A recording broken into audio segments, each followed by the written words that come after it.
Kenapa yang disampaikan Pak Haji, rezeki mengejar kita itu dasarnya adalah ini. Jadi yang kita tanam di hati kita itu bukan formulir itu, tapi lawannya dari itu. Bahagia, sejahtera, senang, gembira, senyum, riang, tertawa, kasih sayang, terima kasih, cinta kasih, kasih sayang, terima kasih yang ada di sini. Harmonis keluarga semuanya. Jadi kalau hati kita tertanam seperti itu, seperti halnya ibaratnya kita menanam bunga di dalam jiwa kita, taman hatinya taman bunga. Seperti di perumahannya yang dibangun itu, di depan rumahnya sudah tertanam bunga-bunga yang indah, semerbak mewangi. Kita ingin kupu-kupu, kita nggak harus mengejar, harus menangkap. Kalau ketangkep pun lecet semua, capek, butuh waktu. Tapi kalau kita menanam bunga di depan rumah kita, jadi taman, kupu-kupunya datang, burung-burung datang ikut ke situ. Dia riang gembira, bercumbu, kawin di atas bunga, betul Pak? Iya. Nah, kalau itu ada di hati kita, kupu-kupunya datang. Kupu-kupunya apa? Rezeki. Orang yang bantu kita, orang yang datang ke kita pasti orang yang baik. Bukan orang yang mau nipu, bukan orang yang menjerumuskan kita ke jurang kesalahan. Pasti orang baik. Kalau orang jelek pasti segera akan minggir, dipinggirkan sendiri oleh Allah atau minggat dengan sendirinya. Oh, ini orang nggak baik, energinya nggak sama ini, nggak kerasan dia pasti akan pergi dengan sendirinya. Gitu. Karena rezeki yang mengejar kita dasarnya adalah ini, harus bersih. Ilmu 18. Ya, nggak boleh ada satu pun nggak boleh. Itu pun Allah tekankan. Bapak Ibu nanti buka di surat As-Sams, 2 ayat saja. Qad aflaha man zakkaha wa qad khaba man dassaha, ayat ke-7 dan ke-8. Kira-kira As-Sams, surat itu. Apa kata Allah? Qad, sungguh, pasti, niscaya kamu akan selalu dalam keberuntungan.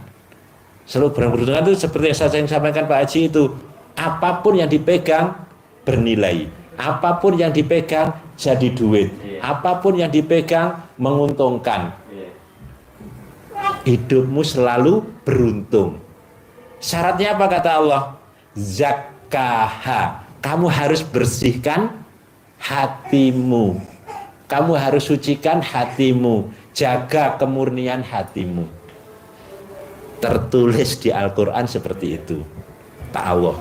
Tapi kalau sebaliknya, wa qad khaba man dassaha, tadi qad saja, yang sekarang jadi wa qad, lebih ditekankan lagi, ada tambahan wa, dan ini penting banget berarti kan, dan sungguh-sungguh, dan pasti, dan niscaya. Ini penting banget, kamu akan merugi. Apapun langkahmu akan selalu salah, megang apapun salah, pegang apapun jadi merugi, megang apapun proyek jadi mangkrak. Bapak lihat, presiden pegang ini mangkrak, pegang ini mangkrak. Apa itu namanya presiden? Mangkrak, nggak jadi.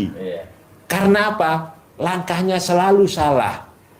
Kamu akan selalu merugi, langkahmu selalu salah. Apa karenanya? Karena kamu dassaha, kamu mengotori. Mengotori apa? Dassaha, hanya kembali ke hati, mengotori hatimu.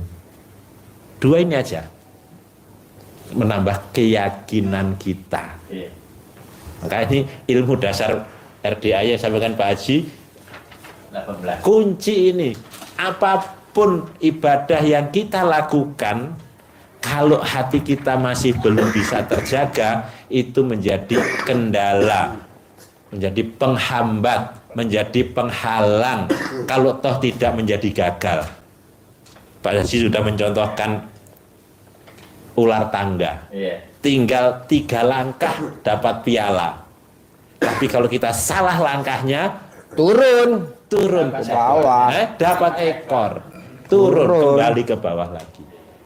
Bukan gagal, menunda. Orang usaha bukannya untung malah utang. Usaha dikerjain proyeknya malah buntung.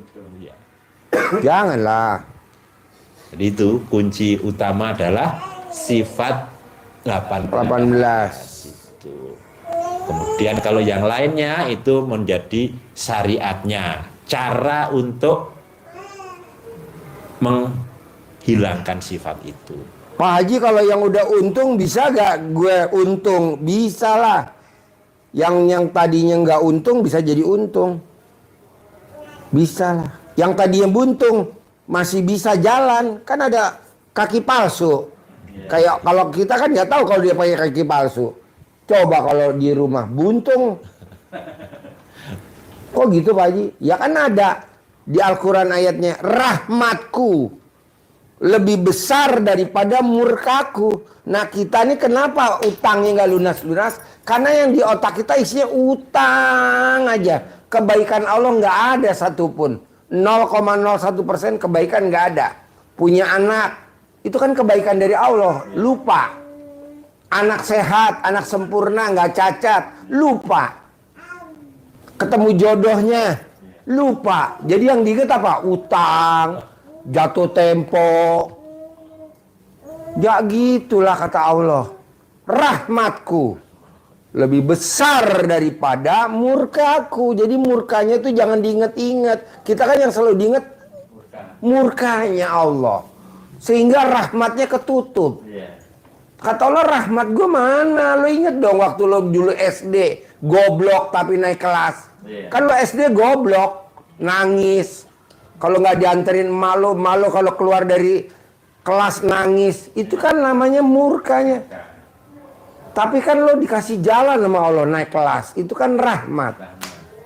SMP lo nggak bikin clipping naik kelas. SMA dulu ada bacaan sholat jenazah. Lo nggak apal-apal naik kelas. Oh iya. Itu dong yang diingat dulu, rahmatku lebih besar. Ingat gak lo waktu pacaran? Besok tinggal 3 hari mau angkat nikah. Kepala lo pusing pecah mau kepala. Siapa yang diundang? Makanannya gimana? Kekurangannya, peralatannya apa, tapi kok kawin tuh, lolos tuh, bahkan punya anak. Yang itu dong diinget-inget dulu dong, rahmat gue dong. Tapi kita lupa, yang diingetin apalah, jatuh tempo, aset mau dilelang, itu mah kecil bos. Gitu. Terus apa lagi bos, ada pertanyaan nggak?